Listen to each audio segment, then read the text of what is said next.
It's me already does it. You have to want to be saved.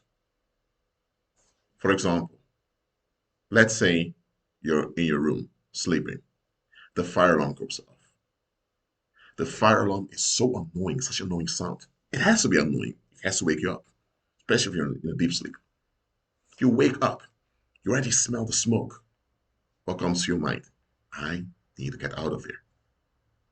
So the first thing on your mind should be, I need to get out of here. If you have a spouse or you have children there or you have guests that are sleeping at your house, you can tell them, let's get out. You can't say, well, man, I just want to go back to sleep for a half hour more. I'll just leave within a half hour. I'm throw that damn alarm off, just go to sleep again. Or you can't say, you know what? Let me make a smoothie in the kitchen now, get some coffee, let me put on my nice shoes and all that. No, the building's on fire. You are in danger. You need to get the hell out of there. Simple, right? You have to want to be safe. I mean, let's say you live in an apartment complex with other people living there. That means other people are also in danger because something's on fire.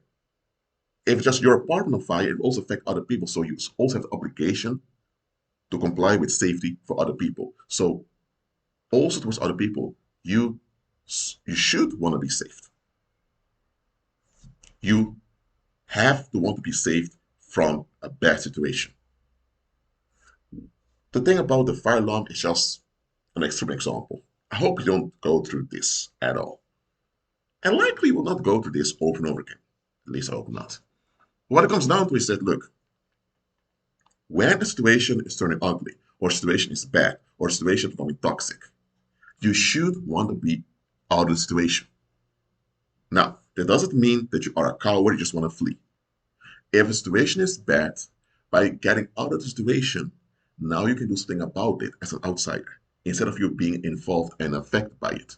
Because as long as you're in the situation, not only are you affected by it, but you also transfer the effect onto others. For example, if you're in a place where there's an infection going on, when you leave the situation, now you can call for help and others can come with special suits to deal with the infection. But as long as you're in that infectious environment, you're going to be infected and harmed. And once you get outside, you're going to affect others with the bacteria or virus, whatever, too. Similarly, that's a parable. Similarly, in some way, when you're dealing with a bad situation, you should want to get out, not only for your own well-being, but for the well-being of the community around you. When you're dealing with an individual who's either slow or they lack the will and the push from themselves to get out of the situation, either this individual needs deliverance because they're mentally gone, then you pray for them, you give them space, and you look and you see how you can bring help for them, but you still keep a safe distance so they can heal and recover, or you just give people time and space to look for help. If someone does take it seriously and don't look for help, then just keep yourself away from them because they're not safe to be around. If someone is just neglectful, just don't care because they want to escape, then absolutely you should lower contact and eventually go no contact with them.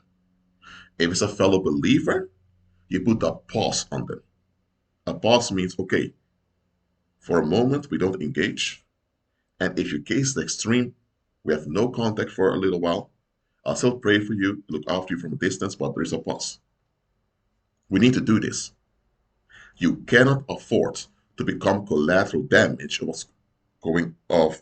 You cannot become collateral damage of someone else who refuses to do something about the situation they're in. Even if the situation is not your fault, if it's a bad situation, admit it's a bad situation and get yourself out of it. Or at least counter it. Look, let's say you have a fellow believer. You go to his house, this fellow believer has confusion around him. He doesn't face it, that he has confusion around him. And there's confusion, tension around him. One day you go there and suddenly you lose your car keys. Now you have to spend money buying new car keys and you have to take the bus a few times. Okay, not a big disaster. But what if you have this believer with this heavy contention around him, and you're near him one day, and you end up in a car accident because you malfunctioned? because the heaviness that was haunting him also affected your body and your brain malfunctioned later on when you were driving your car and you had a car accident. Now you're in a hospital, you have to recover. That believer who had the negative contention on him is still going through life with negative contention. You became the collateral damage. And you don't have to recover. You don't have to miss out on your paychecks, on paying rent. You're the one going through all of that, not the other believer. Becoming collateral damage because someone else refuses to face something is horrible. But you don't have to wait till it happens to you. Be ahead of it. Everyone you're involved with, believer or unbeliever, examine them. Examine them. Are they willing to face things and they are willing to be better and safer people? Or are they in a phase in their life? Or are they just people who just want to escape or just want to be left alone or just check out to go MIA, missing in action? Now, some people go through distractions and because of that they malfunction. A believer that's delivered can still go through distractions. That doesn't mean they're not delivered, it means they're going through distractions. If a believer goes through distractions and that believer doesn't face a factor in a distraction, also then put a pause. The no contact is only temporarily, but give the no contact so that believer realizes, okay, I need to do something about this. And this is what I want you to understand. Becoming collateral damage because someone else refuses to face something, it happens all the time. Some people even die as collateral damage or they become crippled or whatever. It can all be prevented easily. Examine those you are involved with. Examine them. And if you notice red flags or things that don't add up, some inconsistencies, record them, document them. Later, if possible, talk to the individual about it. If the individual is not receptive, let it go. But take action to shield yourself off from the damage that's haunting them. For example, if you have a female friend, and let's say you're a woman and you have a female friend, and your quote bestie is involved with this boyfriend who is beating her or was just reckless and she just won't leave the guy alone. Now you know that she doesn't want to face she's in a toxic sexual entanglement. At some point, you will be collateral damage if you stay too close to that friend of yours. Lower contact, and if necessary, break contact. Just one example. If you have parents who keep criticizing you over and over again, just like that, and just won't stop, they take everything out on you. Lower contact or go no contact.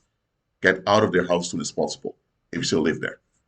If it's one of your children like this, the same, just listen. If I have a flu and I come near you and cough in your face, you can get the flu too. If your mom or dad does, it's the same thing. Are you saying that just because it's your mom or dad, someone close to you or special to you, that if they cough in your face, you're not going to get whatever they have?